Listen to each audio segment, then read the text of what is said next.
Hello guys, welcome to your channel. ಇವತ್ತಿನ recipe ಬಂದುಬಿಟ್ಟು chicken pepper fry. ತುಂಬ ಸಿಂಪಲಾಗಿ ಬ್ಯಾಚ್ಲರು ಮಾಡ್ಕೋಬೋದು. ಅದಕ್ಕಿಂತ ಮೊದಲು ನಮ್ಮ ಚಾನಲ್ನ ಸಬ್ಸ್ಕ್ರೈಬ್ ಮಾಡ್ಕೊಳ್ಳಿ. ಒಂದು ಅರ್ಧ kg ಚಿಕನಲ್ಲಿ ಮಾಡ್ತಾಯಿದ್ದೀನಿ ನಾನು. ನೀಟಾಗಿ ಈ ರೀತಿ ವಾಶ್ ಮಾಡಿ ಸೈಡ್ಗೆ ಎತ್ತಿಕ್ಕೋಬೇಕು. ಇವಾಗ ಮಸಾಲೆ ಪ್ರಿಪೇರ್ ಮಾಡ್ಕೊಳ್ಳೋದಕ್ಕೆ ಮಸಾಲೆ ಧನಿಯಾ 1 ಟೀ ಸ್ಪೂನು, 2 ಟೀ ಸ್ಪೂನಷ್ಟು, ಸೋಂಪು 1 ಟೀ ಸ್ಪೂನ್ ಚಿಕ್ಕದು, ಆಮೇಲೆ ಜೀರಿಗೆನೂ ಚಿಕ್ಕದು 1 ಟೀ ಸ್ಪೂನಷ್ಟು, ಚಕ್ಕೆ 1-2 ಪೀಸು, ಇದಕ್ಕೆ ಯಾಲಕ್ಕಿ, ಆಮೇಲೆ ಲವಂಗ, ಆಮೇಲೆ ಮೆಣಸು ಬಂದುಬಿಟ್ಟು ಸ್ವಲ್ಪ ಜಾಸ್ತಿನೇ ಸೇರಿಸ್ಕೋಬೇಕು. ಯಾಕಂದರೆ ಪೆಪ್ಪರ್ ಫ್ಲೇವರ್ ಹಿಡಿಬೇಕಲ್ವ ಚಿಕನ್ಗೆ, ಹಾಗಾಗಿ 2 ಟೀ ಸ್ಪೂನಷ್ಟು ಪೆಪ್ಪರ್. ಇಷ್ಟೂ ಡ್ರೈ ರೋಸ್ಟ್ ಮಾಡ್ಕೋಬೇಕು. ಲೋ ಫ್ಲೇಮಲ್ಲೇ ಡ್ರೈ ರೋಸ್ಟ್ ಮಾಡಬೇಕು. ನಿಧಾನಕ್ಕೆ ಹುರ್ಕೊಬೇಕು. ಯಾಕಂದರೆ ಉರಿ ಜಾಸ್ತಿ ಇಡೋದ್ರಿಂದ ಸೀದೋದ್ರೆ ಚೆನ್ನಾಗಿರೋದಿಲ್ಲ. ಇದು ನಾನು ಗಸಗಸೆ ಆ್ಯಡ್ ಮಾಡ್ತಾಯಿದ್ದೀನಿ. ತುಂಬ ಚೆನ್ನಾಗಿರುತ್ತೆ ಗಸಗಸೆ ಹಾಕ್ಕೊಳ್ಳೋದ್ರಿಂದ. ಇವಾಗ ಫ್ರೈ ಆಗಿದೆ ನೋಡಿ. ಇನ್ನೇನು ಗ್ಯಾಸ್ ಆಫ್ ಮಾಡ್ತೀವಿ ಅನ್ನೋವಾಗ ಗಸಗಸೆ ಸೇರಿಸ್ಬಿಟ್ಟು ಗ್ಯಾಸ್ ಆಫ್ ಮಾಡ್ಕೋಬೇಕು. ಇವಾಗ ಮಸಾಲೆ ತಣ್ಣಗಾರಕ್ಕೆ ಬಿಟ್ಬಿಟ್ಟು ಇವಾಗ ಒಂದು ಬಾಣಲಿ ಇಟ್ಕೊಂಡು ಅದರಲ್ಲಿ ಒಂದು 4-5 ಟೀ ಸ್ಪೂನಷ್ಟು ಎಣ್ಣೆ ಹಾಕ್ಕೊಂಡು ಇವಾಗ ನಾವು ಈರುಳ್ಳಿ, ಒಂದು ದಪ್ಪದೊಂದು ಈರುಳ್ಳಿನ ಕಟ್ ಮಾಡಿ ಇಟ್ಕೊಂಡಿದ್ವಲ್ಲ, ಈರುಳ್ಳಿನ ಸೇರಿಸ್ಕೋಬೇಕು. ಕಂದು ಬಣ್ಣ ಬರೋವರೆಗೂ ಫ್ರೈ ಮಾಡ್ಕೋಬೇಕು. ಗೋಲ್ಡನ್ ಬ್ರೌನ್ ಕಲರ್ ಬರೋವರೆಗೂ ಚೆನ್ನಾಗಿ ಈರುಳ್ಳಿ ಎಲ್ಲ ಫ್ರೈ ಮಾಡ್ಕೋಬೇಕು. ತುಂಬ ಈಸಿ, ತುಂಬ ಸಿಂಪಲ್ ಮಾಡ್ಕೊಳ್ಳೋ ವಿಧಾನ. ಇವಾಗ ಒಂದು ಅರ್ಧ ಟೀ ಸ್ಪೂನಷ್ಟು ಅರಿಶಿನ ಹಾಕ್ಕೊಂಡು ಇದರಲ್ಲೇ ನೀಟಾಗಿ ಫ್ರೈ ಮಾಡ್ಕೋಬೇಕು. ಅರಿಶಿನ ಉಪ್ಪು ಹಾಕ್ಕೊಳ್ಳೋದ್ರಿಂದ ಈರುಳ್ಳಿ ಬೇಗನೆ ಫ್ರೈ ಆಗುತ್ತೆ.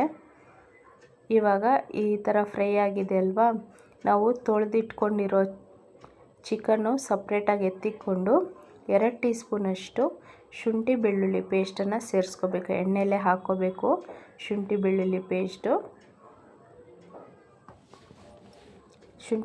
ಪೇಸ್ಟು ಸ್ವಲ್ಪ ಎಣ್ಣೆಯಲ್ಲಿ ಈ ರೀತಿ ಫ್ರೈ ಆಗಬೇಕು. ಇವಾಗ ತೊಳೆದಿಟ್ಕೊಂಡಿರೋ ಚಿಕನ್ನ ಸೇರಿಸ್ಕೋಬೇಕು. ನೋಡಿ, ನಾವು ಬೇರೆ ಸಪ್ರೇಟಾಗಿ ನೀರು ಏನೋ ಹಾಕ್ತಾ ಇಲ್ಲ. ನಾವು ಎಣ್ಣೆಯಲ್ಲೇ ಫ್ರೈ ಆಗಬೇಕು. ಚಿಕನ್ನು ಉರಿ ಕಡಿಮೆ ಇಟ್ಕೊಂಡು ಫ್ರೈ ಮಾಡ್ಕೋಬೇಕು. ಇನ್ ಕೇಸ್ ಬ್ಯಾಚ್ಲರು ಸಹ ಮಾಡ್ಕೋಬೋದು. ಅಷ್ಟು ಈಸಿ, ಅಷ್ಟು ರುಚಿಯಾಗಿರುತ್ತೆ, ತುಂಬಾ ಚೆನ್ನಾಗಿರುತ್ತೆ. ಟ್ರೈ ಮಾಡಿ ನೋಡಿ ಈ ಮೆಥಡಲ್ಲಿ. ಚಿಕನ್ ಪೆಪ್ಪರ್ ಫ್ರೈ ಈ ರೀತಿ ಎಲ್ಲ ಮಿಕ್ಸ್ ಮಾಡ್ಕೋಬೇಕು.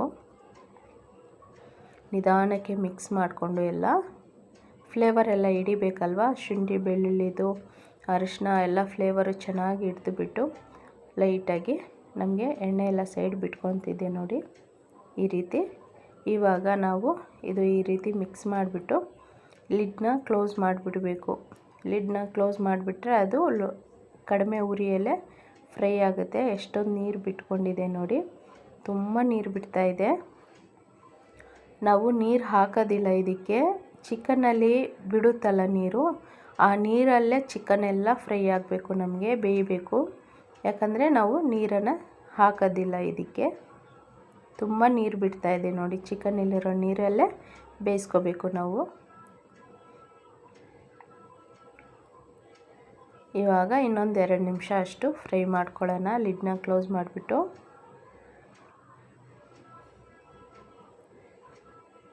ನೋಡಿ, ತುಂಬ ನೀರು ಬರ್ತಾ ಇದೆ. ನಿಮಗೆ ಜಾಸ್ತಿ ಡ್ರೈ ಬೇಕಂತಂದರೆ ಫುಲ್ಲು ಕಂಪ್ಲೀಟಾಗಿ ನೀರೆಲ್ಲ ಹೀರ್ಕೊಳ್ಳೋವರೆಗೂ ಫ್ರೈ ಮಾಡ್ಕೊಳ್ಳಿ. ನಮಗೆ ಜಾಸ್ತಿ ಡ್ರೈ ಬೇಡ, ಸ್ವಲ್ಪ ಇರಬೇಕು, ಗ್ರೇವಿ ಟೈಪ್, ಲೈಟಾಗಿ ಗ್ರೇವಿ ಟೈಪ್ ಇರಬೇಕು ಅಂತಂದರೆ ಹಿಂಗೆ ಬೆಂದಿದೆ ಅಲ್ವಾ, ಈ ಬೆಂದಿರೋ ಈ ಮೆಥಡಲ್ಲೇ ಏನು ಮಾಡಬೇಕಂದ್ರೆ ಇಷ್ಟು ನೀರು ಇರಬೇಕಾದ್ರೇ ನೀವು ಮಸಾಲೆ ಮಾಡ್ಕೊಂಡಿದ್ವಲ್ಲ ಆ ಮಸಾಲೆನ ಸೇರಿಸ್ಕೊಂಡು ಫ್ರೈ ಮಾಡ್ಕೋಬೋದು. ಇವಾಗ ನೋಡಿ, ನಾನು ಫುಲ್ಲು ಕಂಪ್ಲೀಟಾಗಿ ಡ್ರೈ ಮಾಡ್ತಾಯಿದ್ದೀನಿ. ಹಾಗಾಗಿ ಫುಲ್ಲು ಕಂಪ್ಲೀಟಾಗಿ ಡ್ರೈ ಮಾಡ್ತಾಯಿದ್ದೀನಿ ನೋಡಿ. ಇವಾಗ ನಾವು ರುಬ್ಕೊಂಡು ಇಟ್ಕೊಂಡಿದ್ವಲ್ಲ ಮಸಾಲೆ, ಇಷ್ಟೂ ಸೇರಿಸ್ತಾಯಿದ್ದೀನಿ ನಾನು. ಇವಾಗ ಅದರಲ್ಲೇ ಕರಿಬೇವಿನ ಸೊಪ್ಪು, ಮಸಾಲೆ ಕರಿಬೇವು ಹಿಂಗೆ ಹಾಕಿಬಿಟ್ಬಿಟ್ಟು ಮಿಕ್ಸ್ ಮಾಡ್ಕೋಬೇಕು. ನಾನು ಅಚ್ಚ ಖಾರದ ಪುಡಿ ಅಂತೂ ಹಾಕ್ತಾಯಿಲ್ಲ, ಯಾಕಂದರೆ ಸ್ಪೈಸಿ ಆ್ಯಡ್ ಮಾಡಿದ್ದೀವಲ್ಲ, ಮೆಣಸು ಅಷ್ಟೇ ಸಾಕು, ಜಾಸ್ತಿ ಖಾರ ತಿನ್ನೋಕ್ಕಾಗಲ್ಲ. ನೀವು ಇನ್ ಕೇಸು ಖಾರ ಬೇಕು ನಮಗೆ ಅನ್ನೋರು 1 ಟೀ ಸ್ಪೂನಷ್ಟು ಖಾರದ ಪುಡಿನ ಸೇರಿಸ್ಕೊಳ್ಳಿ. ಸ್ವಲ್ಪ ಲೈಟಾಗಿ ಉಪ್ಪು ಹಾಕಿದ್ದೀವಲ್ಲ, ಉಪ್ಪು, ಮಸಾಲೆ, ಕರಿಬೇವು ಇಷ್ಟನ್ನು ಹಾಕಿಬಿಟ್ಟು ಈ ರೀತಿ ಮಿಕ್ಸ್ ಮಾಡ್ಕೊತಾ ಇರಬೇಕು ಕಡಿಮೆ ಉರಿಯಲ್ಲೇ. ಉಪ್ಪು ಖಾರ ಎಲ್ಲ ಚೆನ್ನಾಗಿ ಹಿಡಿಯುತ್ತೆ, ಮಸಾಲೆ ಎಲ್ಲ ಪೀಸಸ್ ಚೆನ್ನಾಗಿ ಹಿಡಿಯುತ್ತೆ. ಸೂಪರಾಗಿರುತ್ತೆ. ಸಿಂಪಲ್ ಅಡುಗೆ, ಒಂದು ಸಲ ಟ್ರೈ ಮಾಡಿ ನೋಡಿ. ನಾನು ಅಚ್ಚ ಖಾರದ ಪುಡಿ ಏನು ಹಾಕ್ತಿಲ್ಲ, ಇಷ್ಟೇ. ಈ ಮಸಾಲೆ ನನಗೆ ಮೆಣಸಲ್ಲೇ ಸಾಕು. ರೆಡಿಯಾಗಿದೆ. ಇವಾಗ ಕೊತ್ತಂಬರಿ ಸೊಪ್ಪು, ಫೈನಲಾಗಿ ಕೊತ್ತಂಬರಿ ಸೊಪ್ಪು ಹಾಕ್ಬಿಟ್ಟು ಮಿಕ್ಸ್ ಮಾಡಿಕೊಂಡು ಗ್ಯಾಸ್ ಆಫ್ ಮಾಡ್ಕೊಳ್ಳೋದೆ.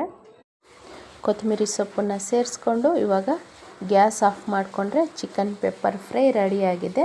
ಅದಕ್ಕಿಂತ ಮೊದಲು ನಮ್ಮ ಚಾನಲ್ ಯಾರಾದರೂ ಹೊಸದಾಗಿ ನೋಡೋರಾದರೆ ನಮ್ಮ ಚಾನಲ್ನ ಸಬ್ಸ್ಕ್ರೈಬ್ ಮಾಡ್ಕೊಳ್ಳಿ. ನಾವು ಮಾಡೋ ಪ್ರತಿಯೊಂದು ವಿಡಿಯೋ ನಿಮಗೆ ನೋಟಿಫಿಕೇಷನ್ ಆಗಿ ಬರುತ್ತೆ. ನಮ್ಮ ಚಾನಲ್ನ ಸಬ್ಸ್ಕ್ರೈಬ್ ಮಾಡಿಕೊಂಡ್ರೆ ಓಕೆನಾ. ನಿಮಗೆ ಈ ವಿಡಿಯೋ ಇಷ್ಟ ಆಯಿತು, ಈ ರೆಸಿಪಿ ಇಷ್ಟ ಆಯಿತು ಅಂದ್ಕೊತೀನಿ. ಕಮೆಂಟಲ್ಲಿ ತಿಳಿಸಿ, ಒಂದು ಸಲ ಮಾಡಿ ನೋಡಿ, ಕಮೆಂಟಲ್ಲಿ ತಿಳಿಸಿ. ತುಂಬ ಅಂದರೆ ತುಂಬ ಚೆನ್ನಾಗಿರುತ್ತೆ, ಕ್ರಿಸ್ಪಿಯಾಗಿ. ನೋಡಿ ಎಷ್ಟು ಚೆನ್ನಾಗಿ ಮಸಾಲೆ ಎಲ್ಲ ಹಿಡಿದುಬಿಟ್ಟು ತುಂಬ ಚೆನ್ನಾಗಿದೆ.